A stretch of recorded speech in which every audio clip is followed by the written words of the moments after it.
look at taking a standard RAW file captured by, in this case, my Nikon D7100, and in Lightroom, getting the RAW file developed so that it actually takes the RAW file and brings everything that's captured there out so you can see it. One of the things about taking RAW is that when you look at it on your computer, it looks pretty dull to begin with. But there's a lot of magic in the darkroom that we have here in Lightroom. And so we're going to take a photo like this that I took at a place called Forget-Me-Not Pond in Kananaskis, Alberta. And you can see that it's rather dull. There's a magnificent sunset going on here, but all the exposure looks fairly dull. And there's also the horizon line is not even, and the composition is what I want. So we're going to take this photo and we're going to make it look more like this. See if I can get it to work here. Okay. There we go. So this is the exact same photo, only what I've done is I've done some cropping on it and I've brought out the details, exposing some of the details, bringing out the highlights and bringing out the color. So let's take it back to where it was, and we're going to get this photo back into the develop module. Here we are, going to reset the settings back to the way the photo originally was. Now the first thing we do is over here in the basic settings, I'm going to do a number of things. One is I'm going to change, first off, the highlights and the shadows. The RAW file captures all of these things, but it doesn't show you them until you actually bring them out. So we're going to drag the highlights all the way to the left. We're going to drag the shadows all the way to the right. Now again, it doesn't look terrific, but what it's doing is it's bringing out those details. It's not blowing out the highlights, and it's bringing out the details in the shadows. Then we're going to take the whites, and we're going to click on the whites, and we're going to hold down Alt while we do that, and click on whites, and we're going to drag to the right until you see the whites first start to pop. Now I'm going to start seeing a little bit there, and pull back. Then same thing with the blacks. I'm going to pull all the way to the left. It's okay to saturate a little bit of your blacks. I like really dark blacks, so it's okay to flip those. Again, I'm holding Alt and clicking on the slider and bringing it slightly to the left until I start seeing the blacks pop out there. And let go, and there.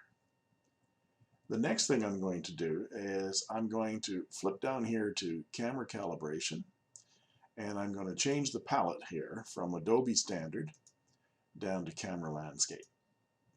This immediately brings out much of the color, and then I can close that up again. And the next thing I'm going to do is I'm going to correct for my lens that I'm using.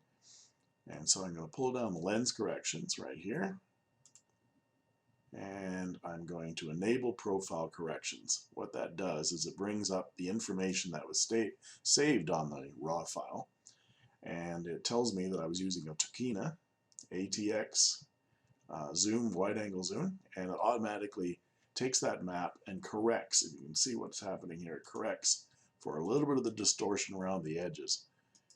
You can see just in this area here, in these corners, that distortion is taken away.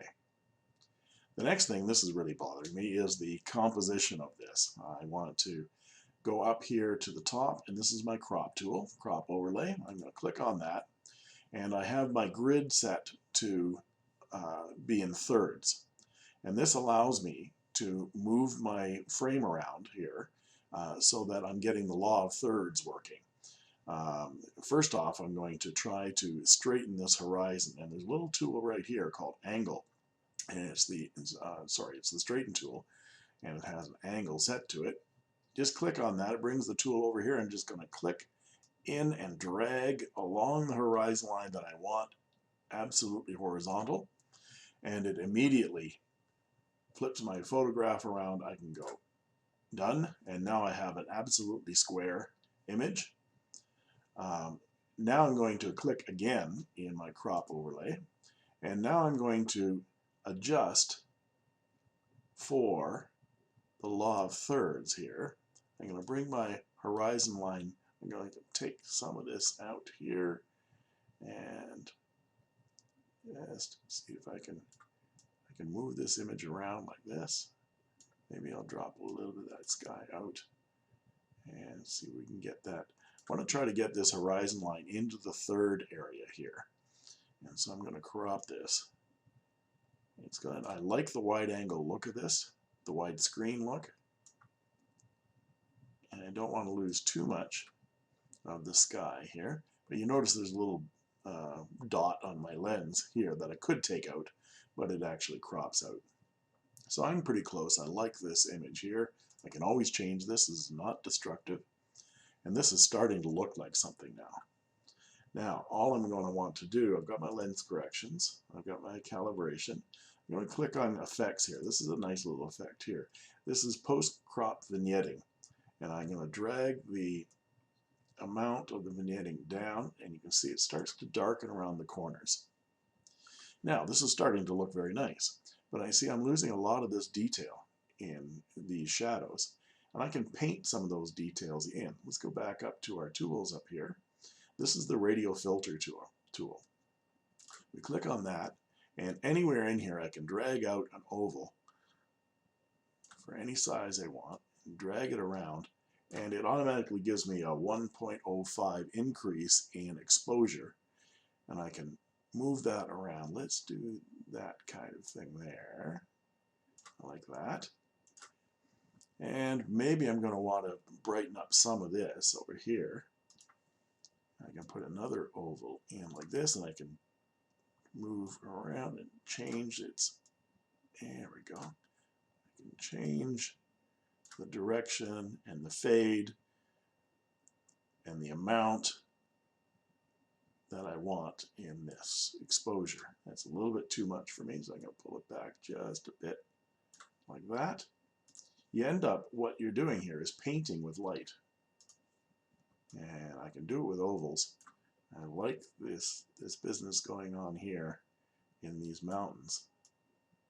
So I'm going to bring that up a little bit. It's a little bit much. Pull it down.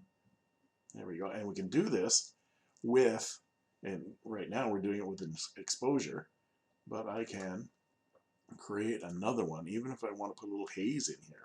I don't know whether I want this on this photograph, but let's move it over here. And instead of using exposure, I'm going to pull down and choose dehaze. Instead of dehazing, we're actually going to haze. Increase the dehaze. There we go. And it adds a little bit of mist in here. So if you want a little bit of mist in the foreground, making it look misty in the morning or something, I don't like it on this photograph, but that's another thing you can do. You can get these operating on any one of these for saturation. If you want to bring up the saturation in a certain area, again, all you have to do is paint with this. I'm just going to delete that one because I don't like that. I'm going to try an exposure one again in this area. Let's get another circle going here. And I'm going to tilt it a little bit. Get some of that popping a little bit too much. There we go. If you don't like doing it with these ovals, what you can do is you can use an adjustment brush and just paint your adjustment into your photograph. So if I look at my exposure is going to be, let's bring it down a little bit, and I can just paint in with a brush. Paint in a little bit there, a little bit there with a brush, and I start getting all these details popping like this. That's a very quick way of getting what's in your photograph, in your raw photograph, out in Lightroom. Now let's look at the difference here. I'm going to reset this. That was the photo that I took, and there's the photo that I have through cropping and developing in my Develop tool in Lightroom. Hope you've enjoyed this.